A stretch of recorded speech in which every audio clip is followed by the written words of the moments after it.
আজকে আমরা আলোচনা করব মসজিদের সাথে সম্পর্ক রাখলে কি কি ফায়দা রয়েছে, কি কি ফজিলত রয়েছে, কি কি পুরস্কার আল্লাহ সুবহানাহু ওয়া তাআলা বান্দার জন্য রেখেছেন।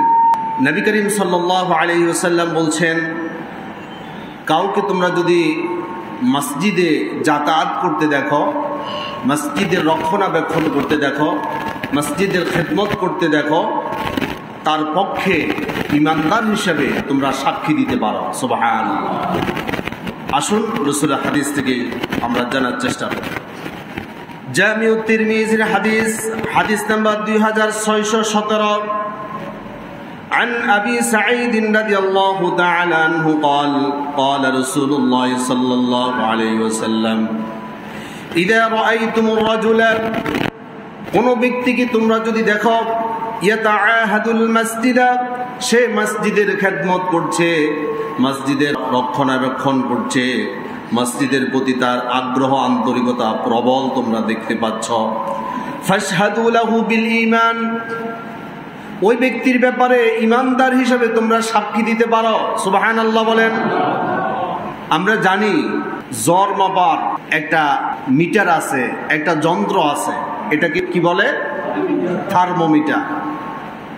আবার দুধ মাপার একটি যন্ত্র আছে, দুধ কি খাঁটি না ভেজাল এটা মাপার জন্য একটা মেশিন আছে, মেশিনকে বলা হয় ল্যাক্টোমিটার। আবহাওয়া পরিমাপ করার জন্য একটা যন্ত্র আছে, এটার নাম কি? ব্যারোমিটার। ঈমান মাপার জন্য রাসূলুল্লাহ কয়েকটি হাদিস বলেছেন, যার মধ্যে হাদিসটা হচ্ছে ঈমান মাপার যন্ত্র। সুবহানাল্লাহ বললেন না? যে ব্যক্তি মসজিদের সাথে তার সম্পর্ক যত প্রবল, যত গাঢ়, যত বেশি দৃঢ়, রাসূলুল্লাহ বলছে সে তত বেশি ঈমানের দাবিতে সত্যবাদী। সুবহানাল্লাহ।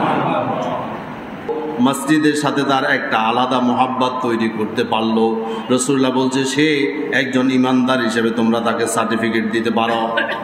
শুধু তাই নয়, নবী করিম সাল্লাল্লাহু আলাইহি ওয়াসাল্লাম বলছেন, তোমাদের কি আমি এমন একটা আমলের কথা বলবো না যে আমলটা করলে তোমাদের প্রতিটা কদমে তোমাদের গুনাহগুলো আল্লাহ তাআলা ক্ষমা করে দিবে, আর প্রত্যেকটা কদমের বিনিময়ে আল্লাহ রাব্বুল আলামিন তোমাদের মর্যাদা বৃদ্ধি করতে থাকবেন। আসুন রাসূলের হাদিস থেকে শুনি। সহিহ মুসলিম শরীফের হাদিস 475 নম্বর হাদিস। আন আবি হুরায়রা রাদিয়াল্লাহু তাআলা আনহু قال أن رسول الله صلى الله عليه وسلم, আবু হুরায়রা রাদিয়াল্লাহু তাআলা আনহু তিনি বলছেন, রাসূল পাক সাল্লাল্লাহু আলাইহি সাল্লাম হঠাৎ একদিন আমাদেরকে বলল, আলা আদুল্লুকুম আলা মা ইয়ামহুল্লাহু বিল খাতায়া, ও আমার সাহাবীগণ তোমাদেরকে এমন একটা আমলের কথা বলবো না, এমন একটা কাজের কথা বলবো না, এমন একটা সংবাদ তোমাদেরকে আমি কি দিব না? বিল খাতায়া, তোমাদের ক্ষতিগুলো দূর করে দিবে, তোমাদের গুনাহগুলো ক্ষমা করে দিবে, তোমাদের গুনাহগুলো মার্জনার জন্য একটা পাথেয় সৃষ্টি হয়ে যাবে। ওয়ারফাউ বিহিদ দারাজাত, আর তোমাদের দারাজাত, তোমাদের মর্যাদা আল্লাহর কাছে শুধু বৃদ্ধি হতেই থাকবে। সুবহানাল্লাহ। ক্বালু বালা ইয়া রাসূলুল্লাহ, সাহাবায়ে কেরাম বলল, কি চমৎকার কথা ইয়া রাসূলুল্লাহ, আমরা জানতে চাই কোন আমলটা করলে আল্লাহ রাব্বুল আলামিন আমাদের গুনাহগুলো ক্ষমা করে দিবে আর আমাদের মর্যাদা আল্লাহ রাব্বুল আলামিন বৃদ্ধি করে দিবে। রাসূলুল্লাহ এবার বলছেন, ক্বালা ইসবাগুল wudu'i আলাল মাকারিহি, কষ্টকর হবে এই অবস্থায়ও উত্তম রূপে ওযু করলো, অকাসরাতুল খুতা ইলাল মাসাজিদ, মসজিদে যাওয়ার সময় সে বেশি বেশি করে কদম রাখলো, অর্থাৎ বেশি কদম দিয়ে মসজিদে গমন করলো। যে ব্যক্তি কাছ থেকে মসজিদে আসে তার কদম মসজিদে আসার ক্ষেত্রে ব্যবহার খুব কম হয়, আর যে ব্যক্তি দূর থেকে আসে তার কদম বেশি হয় না কম হয়? বেশি হয়। রাসূলুল্লাহ বলছেন, ইসবাগুল wudu'i আলাল মাকারিহি, কষ্টকর অবস্থাও সেই ওযু করার ক্ষেত্রে খুব গুরুত্বের সাথে ওযু করে। এখন আস্তে আস্তে শীত বাড়বে, আর আমাদের মধ্যে কিছু শৈথিল্যতা ভাব অনেকের মধ্যে দেখা দেয়। যেমন শীতের প্রচণ্ডতা যত বেড়ে যাবে, অজু করার ক্ষেত্রে তত বেশি শৈথিল্যতা প্রদর্শন করে। রাসূলুল্লাহ বলছেন না, কষ্ট হচ্ছে এই অবস্থায়ও সে উত্তম রূপে অজু করল। আর ওয়াকাসরাতুল খুতা ইলাল মাসাজিদ, মসজিদে যাওয়ার ক্ষেত্রে অধিক কদম সে ব্যবহার করল। ইন্তিজারুস সালাতি বা'দা সালাতি, এক সালাত আদায়ের পর আরেক সালাতের জন্য সে ইন্তজার করতে থাকে, অপেক্ষা করতে থাকে, অপেক্ষার প্রহর গুনতে থাকে, আরেক ওয়াক্ত নামাজ কখন আসবে, কখন আবার মসজিদে আমি যাব। রাসূলুল্লাহ বলছেন প্রত্যেকটা কদমের বিনিময় আল্লাহ রাব্বুল আলামিন তার গুনাহগুলো ক্ষমা করছেন, আর প্রত্যেকটা কদমের বিনিময় তার মর্যাদা আল্লাহ তাআলা বৃদ্ধি করছেন। সুবহানাল্লাহ। তিনটা আমল করলে আমাদের গুনাহগুলো আল্লাহ তাআলা ক্ষমা করে দিবেন, আমাদের মর্যাদা আল্লাহ তাআলা বৃদ্ধি করে দিবেন। প্রথম নাম্বার হচ্ছে কষ্টকর অবস্থাও উত্তম রূপে ওযু করতে হবে এবং পায়ে হেঁটে মসজিদে আসতে হবে। মসজিদ এবং আপনার ঘর এমন একটা পজিশনে আছে, আপনি যদি এক রাস্তা দিয়ে যান কদম কম হবে, আরেক রাস্তা দিয়ে গেলে কদম বেশি হবে। তখন আমরা কোনটা ব্যবহার করব? যেই পথে কদম বেশি পড়বে সেই রাস্তাটা আমরা ব্যবহার করব। আল্লাহ তাআলা তৌফিক দান করুক, আমরা বলি আমিন। এরপর আরেকটা কাজ হচ্ছে সে এক সালাতের পর আরেক সালাতের ব্যাপারে আন্তরিকতার সাথে অপেক্ষা করবে, সে সজাগ থাকবে, আমি অমুক জায়গায় যাব কিন্তু আমার জামাতটা যাতে ছুটে না যায়, আমি এমনভাবে যাব যাতে করে আমার জামাতটা সঠিকভাবে আমি আদায় করতে পারি। তাড়াহুড়া করে নয়, একেবারে ধীরস্থিরভাবে আল্লাহ সন্তুষ্টির লক্ষ্যে, যাতে করে আমরা নামাজের আরকান আহকামগুলো সঠিকভাবে পালন করে নামাজ আদায় করতে পারি। শুধু তাই নয়, কিয়ামতের ময়দানে কঠিন মুসিবতের সময় মানুষ দিকহারা দিশেহারা হয়ে পঙ্গপালের মতো এদিক সেদিক ছুটাছুটি করবে। মানুষ শুধু একটা বিষয় তালাশ করবে, আল্লাহর অনুগ্রহ। আল্লাহ রাব্বুল আলামিন যদি আমাকে একটুখানি অনুগ্রহের ছিটেফোঁটা দিয়ে আমাকে কবুল করে নেয়, তাহলে আজকে আমার মুক্তি, না হয় আমার কোনো মুক্তি মিলবে না।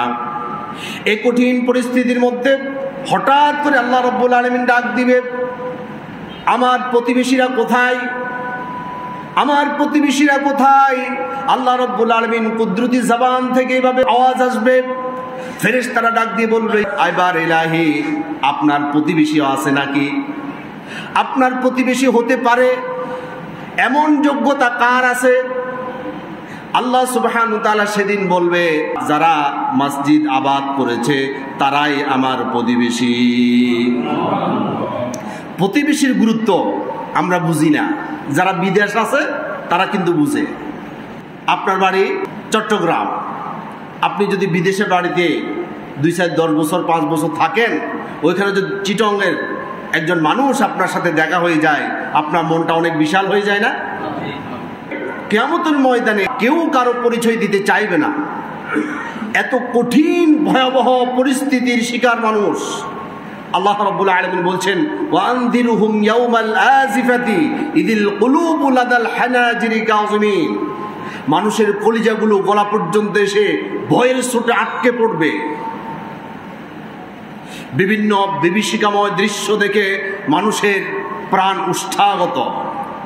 এই মুহূর্তে আল্লাহ রাব্বুল আলামিন তাকে যদি প্রতিবেশী হিসেবে ডাক দেয়, তার মনটা কত বড় হবে! সুবহানাল্লাহ। রাসূলুল্লাহর হাদিস শুনুন, আন আনাস রাদিয়াল্লাহু তাআলা আনহু قال قال رسول الله صلى الله عليه وسلم إن الله لا ينادي يوم القيامة أين جيراني أين جيراني। রাসূল পাক সাল্লাল্লাহু আলাইহি সাল্লাম বলছেন, ইন্নাল্লাহ, নিশ্চয় আল্লাহ রাব্বুল আলামিন, লা ইউনাদি, আহ্বান করবে, এইভাবে ডাকতে থাকবে, ইয়াউমাল কিয়ামতি, কিয়ামতের দিন, আইনা জিরানি আইনা জিরানি, আমার প্রতিবেশীরা কোথায়, আমার প্রতিবেশীরা কোথায়? ফাতাকুলুল মালায়েকাতু, ফেরেশতারা আল্লাহ রাব্বুল আলামিনকে প্রশ্ন করবে, রব্বানা ওমা ইয়ানবাগিয়া আন ইউজাবিরাকা, আইবার ইলাহি, আপনার প্রতিবেশী হতে পারে এমন যোগ্যতা কার আছে? এবার আল্লাহ রাব্বুল আলামিন বলবেন, ফায়াকুলুল্লাহু আযজা ওয়া জাল্লা আইনা উম্মারুল মাসাজিদি মসজিদ আবাদকারীরা কোথায়? মসজিদ আবাদকারীরাই আজকে আমার প্রতিবেশী। মসজিদটা কার ঘর? আল্লাহ কি মসজিদে থাকে? থাকে না। কিন্তু আল্লাহর ঘর কেন বলি? এটার সম্মান, এটার মর্যাদা, এটার মাহাত্ম্য, তাৎপর্য, গুরুত্ব আল্লাহ রাব্বুল আলামিন এত বেশি দিয়েছেন। আল্লাহর মর্যাদা যেমন, আল্লাহর ঘরের মর্যাদাও তেমন। নবী করিম সাল্লাল্লাহু আলাইহি সাল্লাম বলছেন, যারা নাকি আল্লাহর ঘর আবাদ করে তারাই হচ্ছে আল্লাহর প্রতিবেশী। বিদেশে যারা থাকে এমন মানুষ যখন তার প্রতিবেশী পেয়ে যায়, সে যেমন খুশি হয়ে যায়, সে যেমন তার আদর আপ্যায়নের কোনো কমতি করে না, তার সবটুকু আন্তরিকতা দিয়ে তাকে সহযোগিতা এবং তাকে সাদর সম্ভাষণ করে। আল্লাহ রাব্বুল আলামিন সেদিন বান্দার প্রতিবেশী হয়ে বান্দার যত ধরনের অভাব অভিযোগ আছে সব কিছু পূর্ণ করবে কি করবে না? সব কিছু পূর্ণ করার যদি আমরা এই আকাঙ্ক্ষা লালন করি, তাহলে আমাদের প্রত্যেককে 5 ওয়াক্ত নামাজ জামাতবদ্ধভাবে পড়ার দরকার আছে না নাই? কেউ যদি মসজিদে গিয়ে নামাজ আদায় করে, মসজিদে যাওয়ার আগেই আল্লাহ রাব্বুল আলামিন একজন হাজী সাহেব হজ করার উদ্দেশ্যে ইহরাম বেঁধে হজের উদ্দেশ্যে কাবার উদ্দেশ্যে সে রওনা করে, সে যেমন আল্লাহর কাছে বিশাল পুরস্কারের অধিকারী হয়ে যায়। আল্লাহর কোনো বান্দা যখন তার নিজ ঘর থেকে পবিত্রতা অর্জন করে উত্তম রূপে ওযু করে সে যখন বের হয়, হজ পালনকারী আল্লাহর বান্দার মতো সেই পুরস্কারের অধিকারী হয়ে যায়। সুনানে আবু দাউদ শরীফের হাদিস নাম্বার 558 عن أبي أمامة رضي الله تعالى عنه قال قال رسول الله صلى الله عليه وسلم من خرج من بيته, কোন ব্যক্তি যখন তার ঘর থেকে মুতাতাহহিরান উত্তম রূপে সে পবিত্রতা অর্জন করে, ইলা সালাতিন মাকতুবাতিন, ফরজ সালাত আদায়ের জন্য বের হয়ে যায়। শর্ত আছে, ঘর থেকে ওযু করে বের হতে হবে, মসজিদে এসে ওযু করলে হবে না। দেখেন, আপনি যদি ঘর থেকে ওযু করে বের হন, আপনাকে আল্লাহ রাব্বুল আলামিন হজের সওয়াব দান করবে। আর মসজিদে এসে আপনি যদি ওযু করেন, এই সওয়াব আপনি পাবেন না। ভালো করে লক্ষ্য করেন রাসূলুল্লাহ কি বলছেন, মান খরজা, কেউ যদি বের হয়, মিন বাইতিহি, তার নিজ ঘর থেকে, মুতাতাহহিরান, পবিত্রতা অর্জন করে অর্থাৎ উত্তম রূপে ওযু করে, ইলা সালাতিন মাকতুবাতিন, ফরজ সালাত আদায়ের জন্য, তাহলে কি হবে? ফাআজরুহু কাআজরিল হাজ্জিল মুহরিমি, একজন হজ পালনকারী ইহরাম বেঁধে সে আল্লাহর ঘরে ভ্রমণ করলে যে সওয়াব লাভ করে, ওই বান্দাকে আল্লাহ রাব্বুল আলামিন সে সওয়াব দান করবে। তাহলে কোথায় ওযু করতে হবে? নিজ ঘরে। এখানে একটা বিষয় আপনি লক্ষ্য করুন, আপনি যখন আপনার ঘরে ওযু করবেন, আপনার সন্তান, আপনার স্ত্রী, আপনার আত্মীয় স্বজন যারা আপনার ঘরের মধ্যে বসবাস করে সবাই আপনাকে নামাজের প্রস্তুতি নিচ্ছেন, এই দৃশ্যটা দেখবে কি দেখবে না? এটা যখন দেখবে তারাও নামাজের জন্য উদ্বুদ্ধ হবে, তারাও তাদের কাজগুলো রেখে নামাজের প্রস্তুতি শুরু করবে। ঠিক কিনা বলেন? নিজেরা শুধু নামাজ পড়লেই হবে না, যাতে করে আমাদের পরিবারের মধ্যেও নামাজ প্রতিষ্ঠিত হয়, নামাজ কায়েম হয়। এই জন্য রাসূলুল্লাহ সাল্লাল্লাহু আলাইহি সাল্লাম আমাদেরকে এইভাবে সিস্টেম দিয়েছেন। আলহামদুলিল্লাহ বলেন। শুধু তাই নয়, রাসূলুল্লাহ বলছেন, ওমান খরাজা ইলা তাসবিহিদ দুহা লা ইউনসিবুহু ইল্লা ইয়াহু, কেউ যদি সালাতুদ দুহা আদায়ের জন্য সে যদি এভাবে ঘর থেকে বের হয়। সালাতুদ দুহা কাকে বলা হয়? প্রতিদিন সূর্য উদয়ের পর সূর্য যখন পূর্ব দিগন্তে রক্তিম আভা ছড়িয়ে দিবে, অর্থাৎ সূর্য উদয়ের 20 মিনিট অথবা আধা ঘন্টা পরে কেউ যদি 2 রাকাত সালাত আদায় করে, এই সালাতের জন্য কেউ যদি বাড়ি থেকে নিয়ত করে বের হয়, আজকে আমি ফজর নামাজ পড়ব আর সূর্য উদয়ের পর আধা ঘন্টা পর আমি 2 রাকাত সালাতুদ দুহা আদায় করব। এটাকে আমরা আবার অনেকে শাস্তের নামাজও বলি, সালাতুদ দুহা বলি, আবার সালাতুল আওয়াবিলও বলা হয়। আমরা মাগরিবের পরে 6 রাকাত সালাতুল আওয়াবিল পড়ি, এ ব্যাপারে তেমন একটা প্রমাণ মিলে না। কিন্তু এই যে সূর্য উদয়ের পর 2 রাকাত বা 2 রাকাত করে 4 রাকাত নামাজ পড়া, এটাকে অনেক হাদিসের মধ্যে সলাতুল আওয়াবিন বলা হয়েছে। সলাতুল দুহা, সলাতুল আওয়াবিন, শাস্তে সালাত সবগুলো একটা।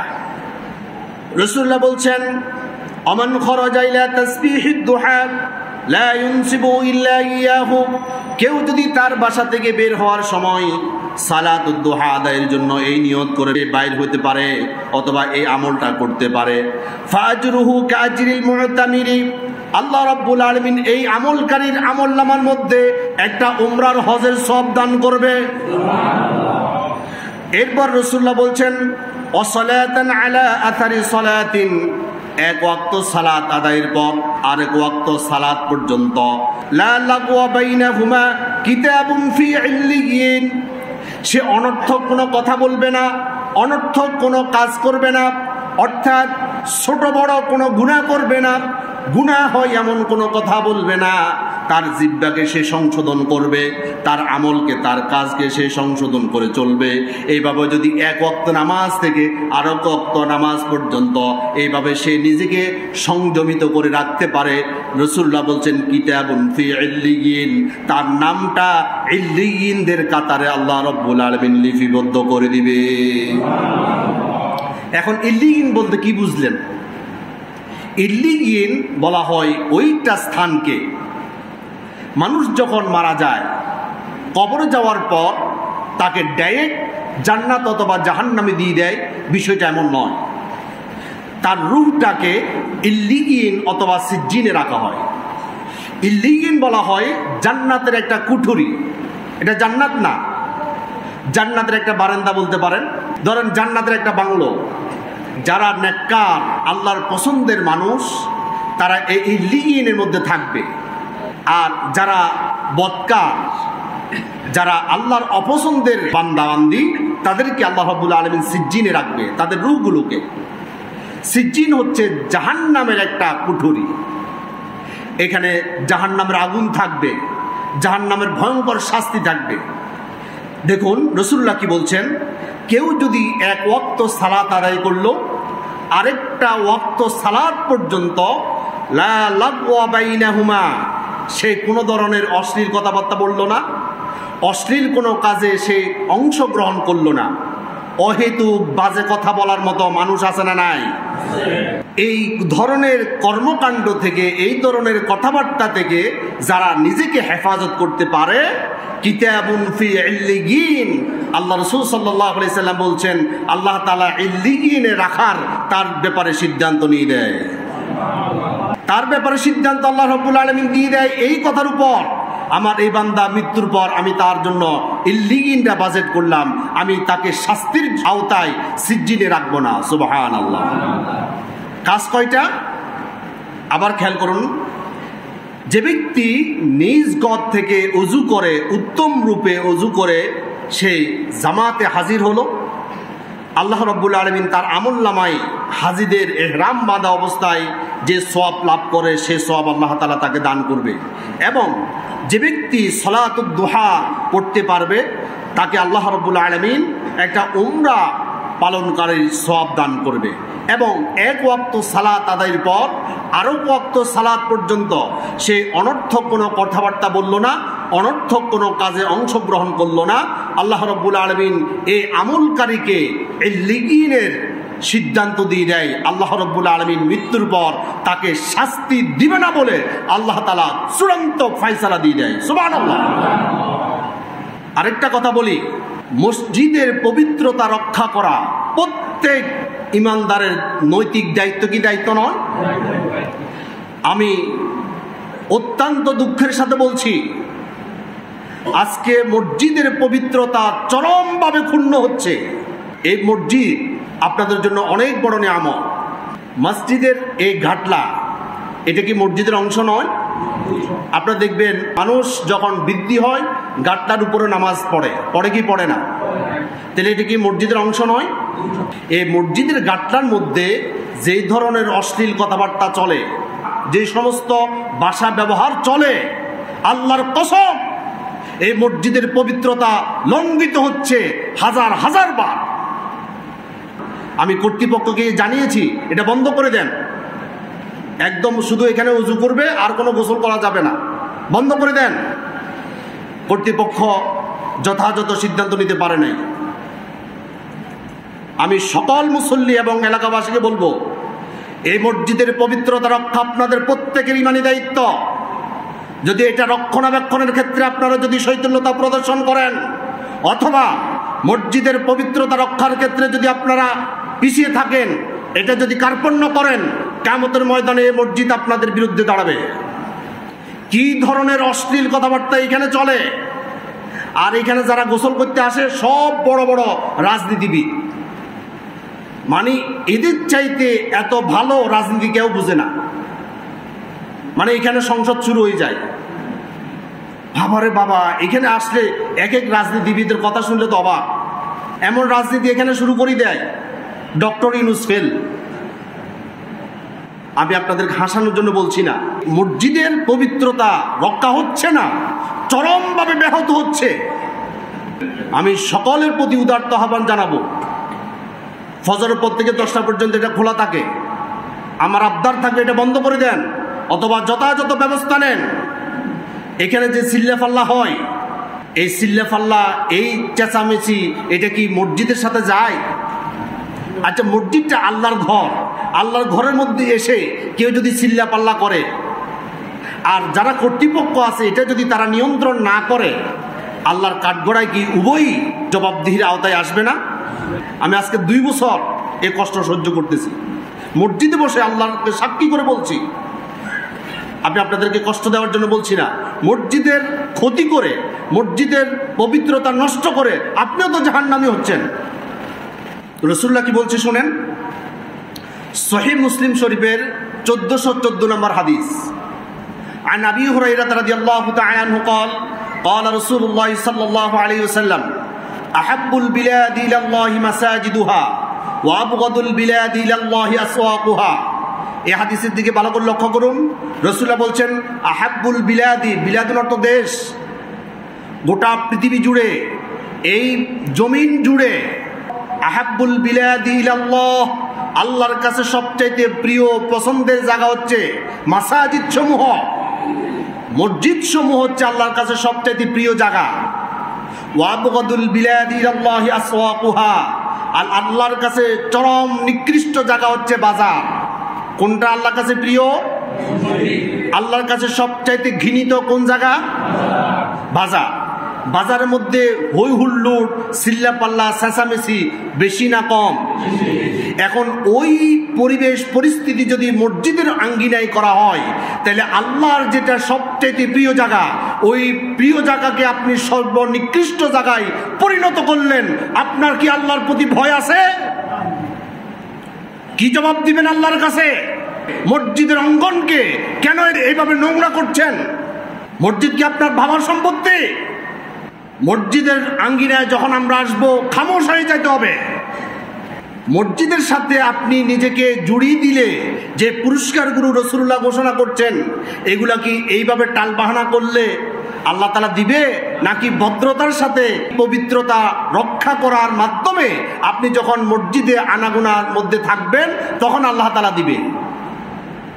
এই বিষয়টা কি বোঝা দরকার আছে না? মসজিদে আসলেন, এই বিশাল সব থেকে বঞ্চিত হলেন, আপনি তো কপাল পোড়া। মসজিদের আঙিনায় যখনই আসবেন তখনই বাজারের সুলভ আচরণ থেকে নিজেকে নিবৃত রাখবেন। যদি এটা না পারেন, আপনি মসজিদে আসার দরকার নাই। মসজিদে আসে তো আপনি মসজিদের পরিবেশ নষ্ট করতেছেন। আবার দেখিয়েন, এটা বলিয়েন না হুজুর মসজিদে আসতে না করে দিছে। আমি কি সবাইকে না করছি? না, যারা উচ্ছৃঙ্খল তাদেরকে না করছি। উচ্ছৃঙ্খল এই ব্যক্তিগুলো মসজিদে আসা দরকার আছে? যাই হোক, আমি বলতে চাচ্ছিলাম, মসজিদের পবিত্রতা রক্ষা করা আমরা যারা মুসল্লি আছি আমাদের সকলের দায়িত্ব। এই বিষয়ে আমি কর্তৃপক্ষ সহ এলাকাবাসী মুসল্লিন ইকরামের প্রতি যথাযথ ব্যবস্থা নেওয়ার জন্য আমি উদারত আহ্বান জানাব। এরপর আসুন, নবী করিম সাল্লাল্লাহু আলাইহি সাল্লাম বলছেন, কেউ যখন মসজিদে কল্যাণের উদ্দেশ্যে আসবে, আল্লাহ রাব্বুল আলামিন তার আমলনামার মধ্যে একজন মুজাহিদ আল্লাহ রাস্তায় জিহাদ করে যে সওয়াব অর্জন করবে, আল্লাহ রাব্বুল আলামিন ওই সওয়াব ওই বান্দার আমলনামায় দান করে দিবে। রাসূলুল্লাহর হাদিস শুনুন, সুনান ইবনে মাজার হাদিস, হাদিস নাম্বার 227। عن أبي هريرة رضي الله تعالى عنه قال قال رسول الله صلى الله عليه وسلم من جاء مسجدي هذا لم يأتي إلا لخير يتعلمه أو يعلمه فهو منزلة المجاهد في سبيل الله। নবীজি সাল্লাল্লাহু আলাইহি সাল্লাম বলছেন, মান জা মসজিদি হাযা লাম ইয়াতিহি ইল্লা লিখায়রি ইয়াতাআল্লামুহু আও ইউআল্লিমুহু, আমার মসজিদে কেউ যদি কল্যাণের উদ্দেশ্যে আসে, কিছু শিখার জন্য বা শেখানোর জন্য, ইয়াতাআল্লামুহু আও ইউআল্লিমুহু, শেখানোর জন্য অথবা শিখার জন্য, কোন কল্যাণের উদ্দেশ্য নিয়ে কেউ যখন মসজিদে আসবে, ফাহুয়া মানজিলাতিল মুজাহিদি ফি সাবিলিল্লাহ, তার মঞ্জিল, তার মর্যাদা আল্লাহ রাব্বুল আলামিন এত উন্নত করে দেয়। একজন মুজাহিদ আল্লাহর রাস্তায় জিহাদ করে যে সওয়াব অর্জন করতে পারে, কেউ যদি কল্যাণের নিয়তে ভদ্রতার সহিত উচ্ছৃঙ্খল বিশৃঙ্খল সকল কর্মকাণ্ড থেকে নিজেকে নিবৃত রাখতে পারে, মসজিদে আসার সাথে সাথে আল্লাহ রাব্বুল আলামিন একজন মুজাহিদ আল্লাহর রাস্তায় জিহাদ করলে যে সওয়াব অর্জন করতে পারে, ওই বান্দাকে আল্লাহ তাআলা সেই সওয়াব দান করে দিবে। এরপর রাসূলুল্লাহ বলছেন, ওমান জা লিগায়রি যালিক, কেউ কল্যাণের নিয়ত না করে কেউ যদি অন্য কোনো নিয়তে আল্লাহর ঘরে আসে, ফাহুয়া বিমানজিলাতির রাজুলি ইয়ানজুরু ইলা মাতা'i গায়রিহি, তার অবস্থা এমন, অন্যের সম্পদ দেখে সে শুধু লোলুপ দৃষ্টিতে তাকিয়ে থাকে। একজনের 5 তলা বিল্ডিং, আপনি লোলুপ দৃষ্টিতে এটা তাকিয়ে তাকিয়ে দেখতেছেন, আহা এরকম যদি আমার একটা থাকতো, এরকম যদি সারা জীবন সে আফসোস করে, তার 2 পয়সা লাভ হবে? রাসূলুল্লাহ বলছেন, কেউ যদি কল্যাণের নিয়ত না করে অন্য কোনো নিয়ত করে মসজিদে আসে, তাহলে তার দৃষ্টান্ত হচ্ছে ওই ব্যক্তির মতো, অন্যের সম্পদ দেখে সে শুধু আফসোস করবে কিন্তু কিছুই অর্জন হবে না। এই ব্যক্তির অবস্থা এমন, সে যদি কোনো কল্যাণের নিয়তে না আসে মসজিদে, তাহলে তার কোনো ফায়দা মিলবে না। শুধু তাই নয়, কেউ যদি মসজিদে চলে আসে, মসজিদে 5 ওয়াক্ত নামাজ আদায় করে, আল্লাহ রাসূল সাল্লাল্লাহু আলাইহি সাল্লাম বলছে সে আল্লাহর জিম্মাদারির মধ্যে চলে যায়। আল্লাহর জিম্মাদারি, আল্লাহর তত্ত্বাবধানে থাকা, এটার চাইতে সৌভাগ্য আর কি হতে পারে ভাই? আপনি যদি প্রধানমন্ত্রীর তত্ত্বাবধানে থাকেন, প্রধানমন্ত্রী যদি বলে এই আমার জনগণ, এই ব্যক্তিটা হচ্ছে আমার লোক, তার পাওয়ার কত বেশি বাড়বে? প্রধানমন্ত্রীর পাওয়ার যেমন, ওই লোকটার পাওয়ার কি তেমন হবে না? এখন আল্লাহর দায়িত্বে কেউ যদি থাকে, তার পাওয়ারের কোনো শেষ থাকে আর? রাসূলুল্লাহ বলছেন, সুনানে আবু দাউদ শরীফের হাদিস, হাদিস নাম্বার 2494। عن أبي أمامة الباهلي رضي الله تعالى عنه قال قال رسول الله صلى الله عليه وسلم ثلاثة كلهم ضامن على الله عز وجل, 3 শ্রেণীর মানুষ আল্লাহর জিম্মাদারির মধ্যে চলে যায়, আল্লাহর তত্ত্বাবধানে চলে যায়। রাজুলুন খরাজা গাজিয়ান ফি সাবিলিল্লাহ, কোন ব্যক্তি যখন যুদ্ধের ময়দানে আল্লাহর রাস্তায় জিহাদ করার জন্য বের হয়ে যায়, ফাহুয়া দামিনুন আলাল্লাহ, সে আল্লাহর জিম্মাদারির মধ্যে চলে যায়। হাত্তা ইয়াতাওয়াফাহু, এই অবস্থায় যদি তার মৃত্যু হয়ে যায়, ফায়ুদখিলাহুল জান্নাতা, আল্লাহ নিজ জিম্মাদারির মধ্যে তার জান্নাত পর্যন্ত তাকে পৌঁছে দিবে। সুবহানাল্লাহ।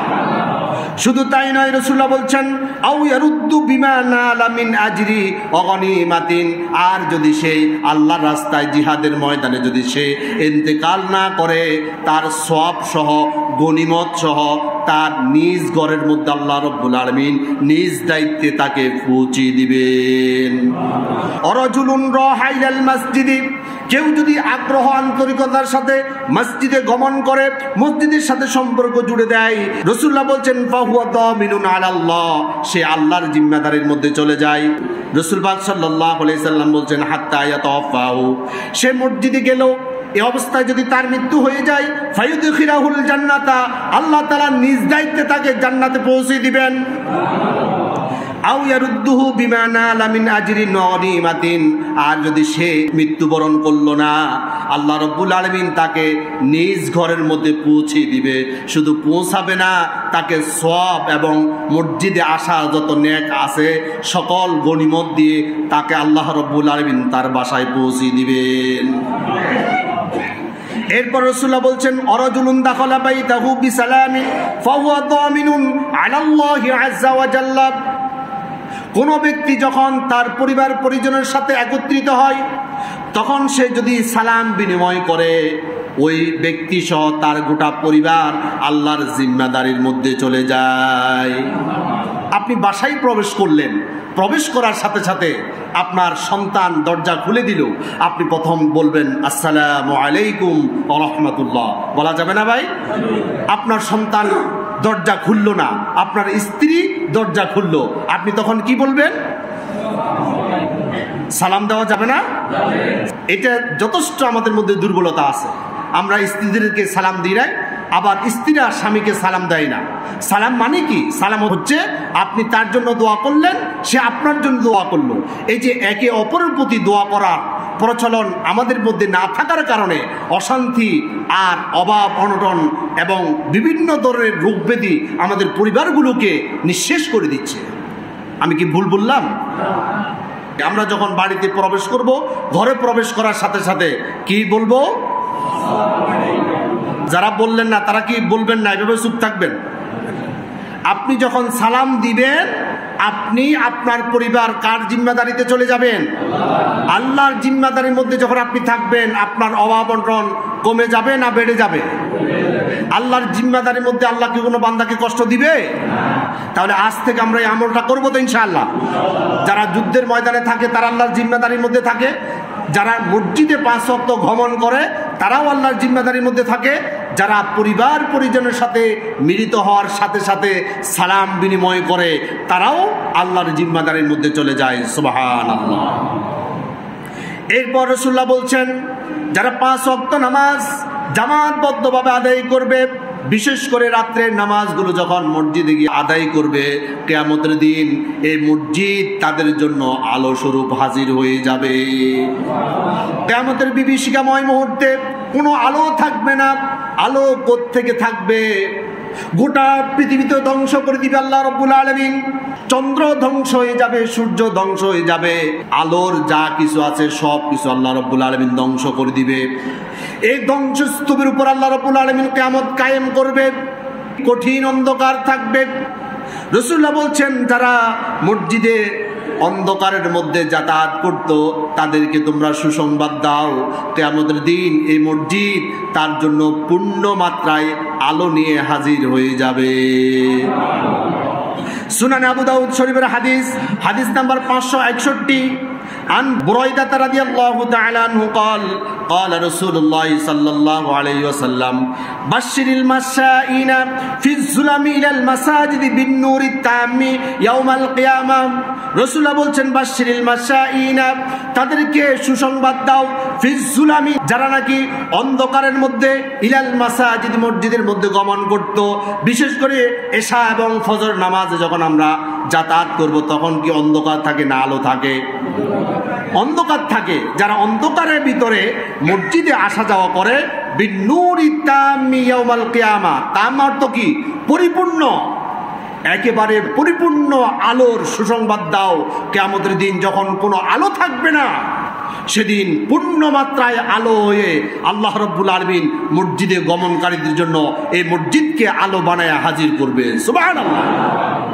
এখন আপনি হয়তো মনে মনে চিন্তা করবেন, আমি অন্ধকারে হেঁটে হেঁটে যাব না। অন্ধকার থাকা অবস্থায় আপনি আলো ব্যবহার করতে পারবেন না, এটা নয়। আলো আপনি ব্যবহার করবেন, আলোতে আপনি অ্যাক্সিডেন্ট হয়ে জামাতেও আসতে পারবেন না, ঠিক না? আপনি আলো ব্যবহার করার সুযোগ আছে, তবে আল্লাহর পক্ষ থেকে যে আলো, সে আলো কি থাকে?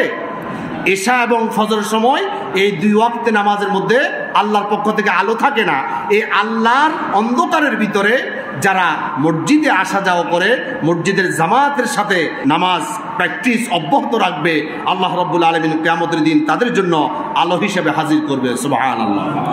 শুধু তাই নয়, কিয়ামতের ময়দানে 3 শ্রেণীর মানুষকে 3 ভাবে আল্লাহ রাব্বুল আলামিন কবর থেকে উঠাবে। রাসূলুল্লাহ বলছেন, 1 শ্রেণীর মানুষকে আল্লাহ রাব্বুল আলামিন কবর থেকে উঠাইয়া মুখের উপর হাঁটাইয়া তাদেরকে জাহান্নামের মধ্যে ফেলে দিবে। আরেক দল মানুষকে বিভিন্ন সাওয়ারির উপর সাওয়ার করাইয়া আল্লাহর আরশের নিচে বিশাল বিশাল সিংহাসন থাকবে, ওই সিংহাসনের মধ্যে সাওয়ারির উপর সাওয়ার করাইয়া আল্লাহ রাব্বুল আলামিন ওই সিংহাসনের মধ্যে বসার ব্যবস্থা করে দিবে। আরেক শ্রেণীর মানুষদেরকে তামার তৈরি একটা মাঠ তৈরি করবে, ওই মাঠের মধ্যে রব্বুল আলামিন উলঙ্গ করে, পায়ে স্যান্ডেল ছাড়া খতনাবিহীন একেবারে উলঙ্গ করে তারা ওই মাঠের মধ্যে অবস্থান নিবে। রব্বুল আলামিন ওই অবস্থানের মধ্যে সূর্যকে হাজির করবে, আর এই বিভীষিকাময় এই কষ্টের মধ্যে তারা 50,000 বছর পর্যন্ত সেখানে কাটাতে হবে। কিন্তু রাসূলুল্লাহ বলছেন, যারা মসজিদের মধ্যে গমন করবে, 5 ওয়াক্ত নামাজ সালাত আদায় করবে, আল্লাহ রাব্বুল আলামিন কিয়ামতের দিন তাদেরকে ওই মাঠের মধ্যে ঢুকতে দিবে না, তাদেরকে সিংহাসনের মধ্যে আল্লাহর আরশের নিচে বসার ব্যবস্থা করে দিবে। সহিহ বুখারীর হাদিস নাম্বার 660, عن أبي هريرة رضي الله تعالى عنه قال قال رسول الله صلى الله عليه وسلم 7 يظلهم الله في ظله। রাসূলুল্লাহ বলছেন, যখন কিয়ামতের ময়দানে কোনো ছায়া থাকবে না, সূর্য মাথার উপর চলে আসবে, জমিন তামা দিয়ে তৈরি করা হবে, সূর্যের তাপে মানুষের মাথার চামড়িগুলো ফেটে যাবে, মগজগুলো টকবক করে উতরাতে থাকবে, মগজগুলো উতরাতে উতরাতে তাদের কান হয়ে নাক হয়ে বেয়ে বেয়ে পড়বে। মানুষের বিভীষিকাময় দৃশ্য দেখে মানুষ কষ্টে এমন অবস্থা হয়ে যাবে। আল্লাহ রাব্বুল আলামিন বলছেন, ওয়াআযিরুহুম ইয়াওমাল আযিফাতি যিল কুলুবু লাদাল হানাজিরি কাযিমিন। মানুষ বিভিন্ন বিভীষিকাময় দৃশ্য দেখে তাদের গলার মধ্যে এসে বেঁধে যাবে, গলা থেকে বের করতে চাইবে, বের করতে পারবে না। এত কঠিন মুসিবতের সময় আল্লাহ রাব্বুল আলামিন আল্লাহর কিছু প্রিয় বান্দাদেরকে আল্লাহর আরশের নিচে সিংহাসনের মধ্যে বসার ব্যবস্থা করে দিবে। তাদের মধ্যে হচ্ছে 7 শ্রেণীর মানুষকে আল্লাহ রাব্বুল আলামিন সেই সিংহাসনের মধ্যে আল্লাহর আরশের নিচে ছায়ার মধ্যে বসার ব্যবস্থা করে দিবে। রাসূলুল্লাহ বলছেন, আল ইমামুল আদিলু, যারা ন্যায়পরায়ণ শাসক, তাদেরকে আল্লাহ তাআলা আরশের নিচে ছায়ার মধ্যে বসার ব্যবস্থা করাবেন। ওয়াশাবুন নাশা ফি ইবাদাতিল্লাহ, যে যুবকরা আল্লাহর ইবাদতের মধ্যে তার যৌবনকাল অতিবাহিত করেছে, তাদেরকে আল্লাহ তাআলা ওই মাঠের মধ্যে উপস্থিত করবে না, আল্লাহর আরশের নিচে বসার ব্যবস্থা করে দিবে। ওয়ারাজুলুন কলবুহু মুআল্লাকুন ফিল মাসাজিদ, আর যাদের কলবটা আল্লাহর মসজিদের সাথে তারা জুড়ে দিয়েছে, মসজিদের শুধু খেদমত করলে তার কাছে ভালো লাগে, মসজিদের আসলেই তার মন প্রশান্তি অনুভব করে, মসজিদে না গেলে তার মধ্যে অস্থিরতা কাজ করে, এরকম কিছু মুসলমান আছে না নাই? সেই কাতারে যদি আমি আপনি হতে পারি, আল্লাহ রাসূল সাল্লাল্লাহু আলাইহি সাল্লাম বলছে, ওই কিয়ামতের ময়দানে কঠিন মুসিবতের মধ্যে তোমাকে আল্লাহ তাআলা ওই কঠিন আযাবের মধ্যে রাখবে না, তোমাকে রব্বুল আলামিন রাজ সিংহাসনের মধ্যে আল্লাহর অনুগ্রহের ছায়ার মধ্যে রব্বুল আলামিন বসার ব্যবস্থা করে দিবে। এরপরে বলছেন, অরজুলানি তাহাব্বান ফিল্লাহ, ওই 2 ব্যক্তিকে আল্লাহ রাব্বুল আলামিন ওই ছায়ার মধ্যে ব্যবস্থা করে দিবে বসার জন্য, যারা নাকি আল্লাহর জন্য শুধু পরস্পরকে ভালোবাসে। আমরা একজন আরেকজনকে ভালোবাসি শুধুমাত্র কেবলমাত্র কার জন্য? আল্লাহর জন্য। যারা পরস্পর শুধুমাত্র আল্লাহর জন্য ভালোবাসতে পারে, তাদেরকে আল্লাহ তাআলা সেদিন এই পুরস্কার দিবে। এরপর রাসূলুল্লাহ বলছেন, ইজতামা আলাইহি ওয়াতাফাররাকা আলাইহি, তারা 2 জন একত্রিত হয় তাও আল্লাহর জন্য, পরস্পর ভালোবাসা আল্লাহর জন্য, একত্রিত হয় তাও আল্লাহর জন্য, আবার পৃথক হয়ে যায় তাও আল্লাহর জন্য। এই 2 শ্রেণীর মানুষকে আল্লাহ রাব্বুল আলামিন সেদিন এই পুরস্কারে পুরস্কৃত করবে। এরপর রাসূলুল্লাহ বলছেন, অরজুলুন তলাবাতহু ইমরাতুন যাতু মানসিবিন ওয়া জামালিন, সুন্দরী রমণী একজন নারী আপনাকে আহ্বান করলো তার যৌবনের সকল স্বাদ গ্রহণ করার জন্য, আপনি তাকে জবাবে বললেন ফাকালা ইন্নী আখাফুল্লাহ, আমি তোমার অনৈতিক আহ্বানে আমি সাড়া দিতে পারবো না, কারণ আমি আল্লাহকে ভয় করি। কাকে ভয় করি? আল্লাহকে ভয় করি। নৈতিক চরিত্রের অবক্ষয় থেকে যে সমস্ত যুবকরা আল্লাহকে ভয় করে ফিরে আসতে পারবে, কিয়ামতের দিন আল্লাহ রাব্বুল আলামিন তাদেরকে ভুলে যাবেন না। আল্লাহ রাব্বুল ইজ্জাত ওয়াল জালালের মহা অনুগ্রহের ছায়ার মধ্যে বসার ব্যবস্থা করে দিবে। অরাজুলুন তাসাদ্দাকা আখফা, গোপন সদকাকারী, হাত্তা লা তা'লামা শিমালুহু মা তুনফিকু ইয়ামিনুহু, এমন ভাবে গোপনে দান করে, সে ডান হাতে দান করে তার বাম হাত পর্যন্ত জানে না। যারা এইভাবে গোপন ভাবে দান করতে পারে তাদেরকে আল্লাহ তাআলা এই আরশের নিচে বসার ব্যবস্থা করবে। অরাজুলুন যাকারাল্লাহু খালিয়ান ফাফাদাত আইনাহু, যারা নির্জনে নিভৃতে একাকী আল্লাহর সন্তুষ্টির জন্য শুধু আল্লাহর জিকির আজকার করে, আল্লাহর সন্তুষ্টির জন্য রাতের বেলা উঠে ইবাদত বন্দেগী করে, আর ফাফাদাত আইনাহু, তার চোখের অশ্রু দিয়ে আল্লাহকে বুঝায়, আল্লাহ আমি পাপী, আমার পাপগুলো তুমি মোচন করে দাও। একমাত্র নির্জনে আল্লাহকে খুশি করার জন্য যারা ইবাদত বন্দেগী করবে তাদেরকে আল্লাহ রাব্বুল আলামিন এই আরশের নিচে ছায়ার মধ্যে ব্যবস্থা করে দিবে। সুতরাং আজকে সময় আর হচ্ছে না, সময় শেষ, এই জন্য আমরা আলোচনা এখানে ইতি টানতে চাচ্ছি। আগামী সপ্তাহে এখান থেকে আমরা শুরু করব, আর বেশি একটা সময় নিব না। আমরা 1-2 সপ্তাহের মধ্যে ক্লোজ করে আমরা সামনে অন্য বিষয় নিয়ে আলোচনা করার চেষ্টা করব। আল্লাহ রাব্বুল ইজ্জাত ওয়াল জালাল আজকের নির্ভুল নিখুঁত প্রয়োজনীয় কথাগুলো মনের মধ্যে আমরা স্থাপন করে আগামী দিনগুলো এই কথার উপর জীবনকে প্রতিষ্ঠিত করে আল্লাহ রাব্বুল ইজ্জাত ওয়াল জালালের বিশাল পুরস্কারের নিজেকে একজন ভাগীদার হিসেবে কিয়ামতের দিন উপস্থিত হতে পারি। আল্লাহ তাআলা আমাদেরকে সেই কাতারে শামিল করে নিন। আমরা বলি আমিন। হাদা মা ইনদি ওয়াল ইলমু ইনদাল্লাহ আলাইহি তাওয়াক্কালতু ওয়া ইলাইহি